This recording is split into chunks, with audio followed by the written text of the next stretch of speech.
definitely wanted to share this with you. And Dibs, I'd love to know if you're interpreting this the same way that I am.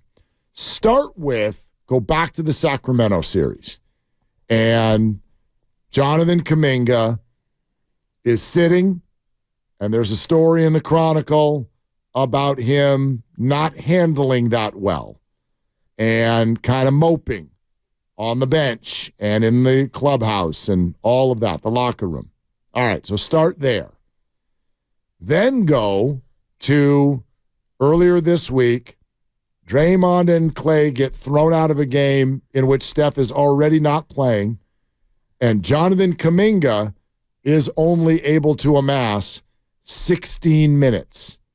Yet Brandon Pajowski gets 39. And we all took notice. Pajowski. And we all had a lot of questions about that. Okay. Then listen to this after the game from Steve Kerr. In order to win in the NBA, obviously you have to have talent, but you have to have energy. You have to bring something to the table life-wise, like joy-wise, energy-wise, competitiveness-wise. And that's what I watched tonight, from the whole group. Clearly, Brandon has that. That's pretty obvious. And our fans have watched this team win 4 championships. They weren't won by, a bunch of powders and wallflowers. They were won by gamers, competitors, guys who brought energy and joy and passion to everything. And that's what it takes. So that's what I'm looking for. Okay. That's what I'm looking for. He calls out powders and wallflowers. Joanthan was invisible in that game. 16 minutes, 2 of 3 from the floor, 2 rebounds. Now, if we asked Steve in an hour and a half, I promise you he'd be like, no, that wasn't directed at Joanthan. I don't know if it was directed only at Joanthan. I think it was at least in part directed at Joanthan. Right. Don't you? Is Joanthan Kuminga a wallflower, a powder, or both? Steve, did we lose you? Yeah, good question. Yeah, I'm sorry. I'm here. It's a great question, Dibs. I think that wallflower is Andrew Wiggins and powder is Joanthan Kuminga. Maybe. Now, I won't ask him that because it'll be a Steve, did we lose you kind of a moment. No, it'll just be a click. Well, and I think you could see, and you're going to play, Kuminga's comments momentarily, and you could see how he played last night. Last night, Kuminga was neither a wallflower nor a powder. And I saw when he came out of the game, when they pulled him out and they brought in, I wasn't sure if it was Guy Santos or, Quinones, but they basically emptied the bench, and Kuminga finally came out. He was the last one out of the non-third stringers, and he got a lot of love from the bench. Yep. Because he played hard. He had 21 points. Yeah. But there's almost something triggering about that. He did play hard last night. I don't know if he played great across the board, but there was energy and there was a lot of good stuff from Joanthan Kuminga last night. One of the first things, and I tweeted about it. I go, this is the best I've seen him play this year. Love seeing that. One of the first people to respond to me goes, yeah, because he's starting. He plays better when he starts. Well, that's the definition of a powder. Oh, I'll be here when you start me, but if I don't like it, well, then I won't be there.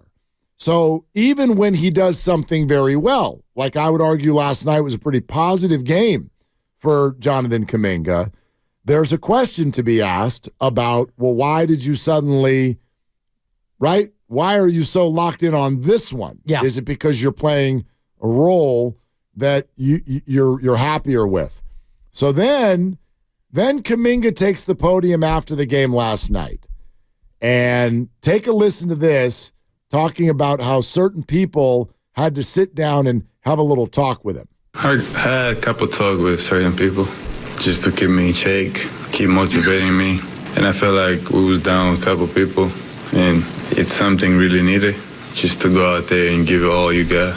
And I think it should be the same thing every single day, but obviously going out there, focusing on just playing hard every position and trying to help the team, trying to help us win, but we didn't get the win. But obviously it was just to go out there and just give all you get. So I know with Joanthan, obviously, he's from a different country. I want to make sure everybody heard what he said right there at the beginning. Right. I had to have a conversation with certain people. Yeah. To basically have a check on me. Yeah. Is what he said. And when he was done with that, he was asked, would you mind sharing who it was that spoke to you? Everybody on the team. It's like a family. I mean, pretty much everybody. Whoever just feel like talking to me, come and talk to me.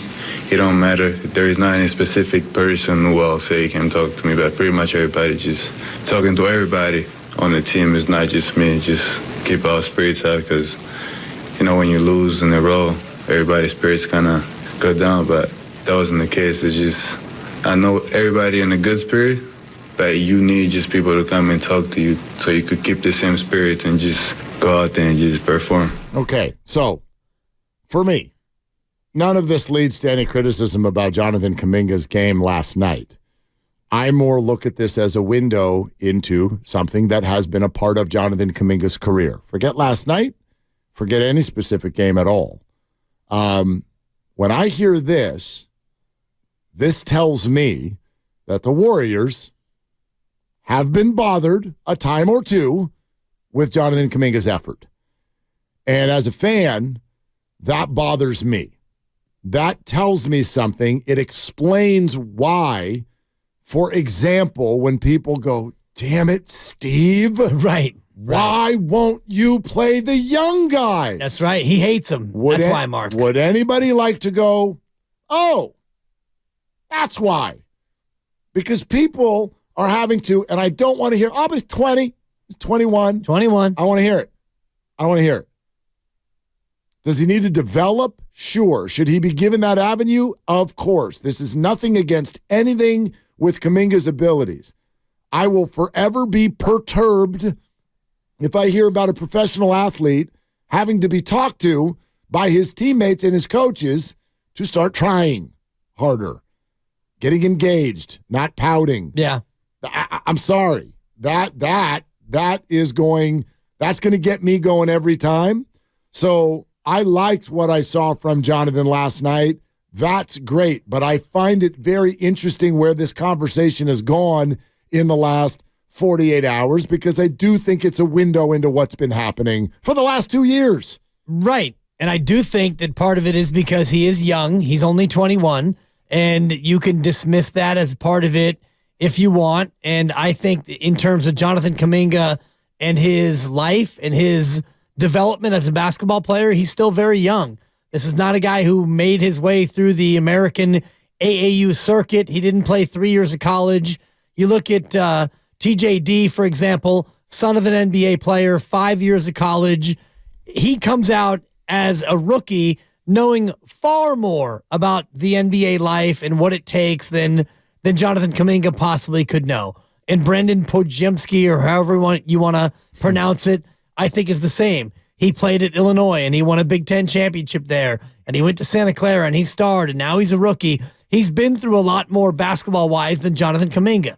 This is not to excuse a lack of effort and enthusiasm, because the one thing I said on our group thread earlier today was effort's the one thing you can control. Totally. There is no defense that can stop effort. The refs can't take effort from you, and the coach honestly can't deny you in terms of your effort. And if you bust your ass every day in practice, and when you're on the court, if you show effort and enthusiasm, you're going to get minutes. That's the way this goes, especially when you're an eighth man, a ninth man, whatever he's going to be. So the biggest issue that they've had, obviously, is at times he doesn't show effort. And then we saw last year, he pouted. And after he pouted, then when he actually got an opportunity to play in the Lakers series, he was tentative, he didn't show effort, and then that was it. He didn't get to play anymore. And so, yeah, if it needs to be a case where he gets talked to and he goes out and he has 21 and 6 rebounds and he goes 8 of 13 and 27 minutes, okay, I hope that this is now the new normal. If he lapses back into another game of, well, the effort wasn't there and the enthusiasm wasn't there, then we have a real problem. But maybe this was his come to Jesus where some people talk to him, and I would guess that Draymond Green was one of them. I would bet that Steve Kerr was one of them, and Clay, and Steph, and Chris Paul. I mean, he said everybody. And Bruce Frazier. He says everybody. I would guess that it probably was just about everybody who said, JK, come on, man. You're amazing. I mean, when you play hard, you are in many ways unstoppable. You're faster, you're younger, you jump, you're quick, you defend, you do everything. If you only try, you're amazing. Yep. How hard is that? For some people, it's harder than right. others. Yeah. For some people, it's harder than others. I bet you even Wiggins pulled him aside. Well, I mean, look, let's look at the fact that he started last night. True. Kevon Looney did not. Joanthan Kuminga did.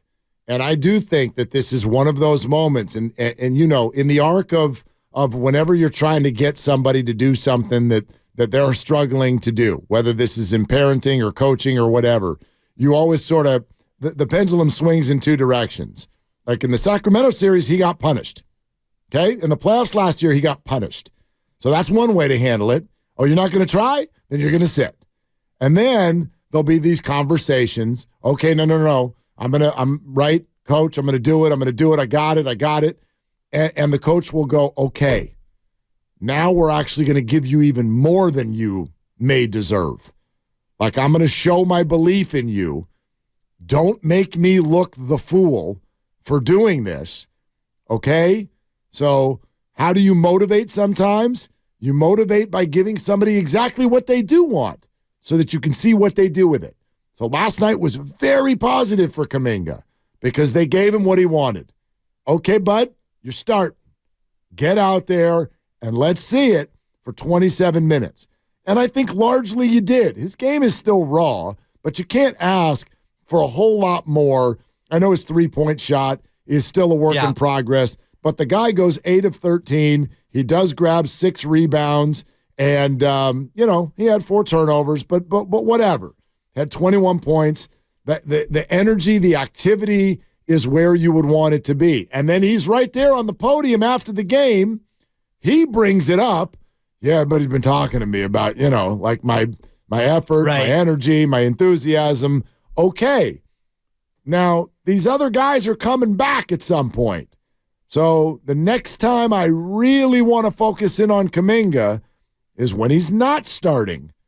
Okay, what if you do go back down to 18 minutes in a particular game? Are you still going to be bringing that same energy? I think that's what Steve Kerr and the whole team, I think that's what they're looking for. And by the way, that's not asking too much. Like we are completely, some will call cart before the horse here with regard to Joanthan Kuminga was the 7th overall pick. He can jump. I like him. He should play. Right. No. Earn your freaking way on the court. Yeah. You've got to force your way on. Okay? We have this conversation over and over right now, from Trey to James, Joanthan, and even before them, so many before them. You've got to earn your way on. I don't care where you were picked. Yeah. You got to earn your way on. And it doesn't matter what sport. And, we look at Joey Bart, for example, because you were a first-round pick. Does that mean that you're guaranteed to get 400 at-bats? No. You got to earn your way on. And he got passed by Blake Sable, a Rule 5 guy, and Patrick Bailey, who was also a highly drafted player who came after him, but they've all passed him by. Jordan Mason, who's done well, even though he was undrafted, and Eli Mitchell, you figure they have earned carries, but maybe they haven't earned carries because they're not out there getting it. And even Brandon Ayuk last year, where he suddenly got taken off the field in many situations because he hadn't earned the right to be out there, and now he's a number 1 receiver. Great example. And he's earned it, but until you go out there and you do it, until you earn your minutes, you don't get your minutes just given to you, especially when you're on a championship caliber team. I tell you what, I mean, I think that's such a good example. Why are we so scared of that? It's not a big deal to have a coach at the professional level grab a raw player in the midst of championships and go, young fella, This is how we do it around here. Right. And if you're not going to meet that, then you're not going to meet that. You're also not going to meet the court. There's nothing wrong with that. Asking that player to therefore react to that in a positive way is fine. And if they don't, then bye-bye. Bye-bye. But he can do it. I love that you brought up Ayuk. It's not too much to ask the first-round draft picks to do that, whether it's a doghouse or whatever you want to call it. But when something sort of punitive is thrown at that player, man, you got an option. Okay? You can pout, you can wallflower, or you can get your butt in gear and let's go. React to that positively. Believe me, you will get pulled out of the doghouse. I say this, I feel like a broken record sometimes. Nobody is more invested in these young players doing well than the team itself. Right. The coaches, the general manager, the owner. There is this thing, I feel like a lot of our listeners feel like there's some sort of wall that gets created. And the teams draft players and then go, ha, we drafted you. Now you're stuck. Ha, you don't get to play. Like, We're going to sit you for 3 years. God, let you think about it. Nobody wants Joanthan to be awesome in the world more than Steve Kerr. Nobody. Maybe Jonathan's mom and dad. Yeah. Nobody wants him to be awesome. But he's not going to force-feed him minutes at the expense of winning basketball games if Joanthan Kuminga's not earning it. And that's why I think the Moses Moody question is so interesting, because Steve told us last year that Moses went through a period where he was in a slump and he wasn't playing well. He wasn't doing the things that they needed him to do, and so he didn't play. And then you got to the playoffs, and Moses got another chance, and he played well. And he actually played a lot of minutes against Sacramento and against the Lakers in the postseason. And it's because he went out and he earned those minutes. And now Moses Moody maybe again is in a spot where he's playing inconsistently. Maybe he's not always playing the way they want him to play. And therefore he's not earning the minutes that many fans think that he should be getting. Yep. And we'll ask about Moses, although I thought last night, when you're on the bench, 23 minutes is a lot. Yeah. He had a lot of minutes. He got more minutes than Looney. He got almost as many as Podziemski. But I read the way they played this last night very much as a, look, Draymond is out. Podziemski's coming off a 23-point game. They didn't start him. And I know that's a different position entirely. Clay's back. That's part of that. Clay goes to the lineup. Podziemski's going to go to the bench. But I very much, when you look at the way Steve played this was a, hey, Joanthan, you've been asking for it. Here you go. Go show us what you can do. And for those of you who are fans of him, I think he largely did. He absolutely, for the most part, went out and met the moment. You keep doing that, more will come. More will absolutely come for Joanthan Kuminga if he does more of that. But the whole process for me, it really perked up my ears because I'm like, okay, now we get it. People have looked at this, I think, for years and been like, Kuminga's raw. Don't come down on him. They need to develop him. I hear a lot of people think the Warriors are bad at developing, but then other people will go, look, yeah, I get it. It's hard to develop players in the midst of also being a championship-level team when you've got great veterans on you. So that's very difficult. So we've all been walking that road. This is the first time where on back-to-back games, I'm like, oh, they don't think he tries hard enough. Well, no wonder they're not playing him. Right. Like, that is an absolute non-starter. And I don't mean that as a pun. As a total non-starter, if a team is questioning your effort, you wonder why they back Draymond Green all the time. Sure, The man is nuts, but you never question his effort. Never once. Never question effort. And I wonder about what they're questioning with Andrew Wiggins, because there have been a lot of games where he hasn't been in the finishing lineup. And put last night aside, because none of them were in the finishing lineup. They finished with, Quinones and Guy Santos and Jackson Davis. The finishing lineup was a little bit different. But I wonder how Steve is looking at the Andrew Wiggins season so far in terms of, what he needs to do to be able to be a part of that finishing lineup. We're presented by Fremont Bank, full-service banking, no compromises. Continue to take your calls. Steve Kerr at 5 o'clock. 888-957-9570 is the number. And want to continue hearing from a lot of you Warrior fans, because to me, this one's really about you.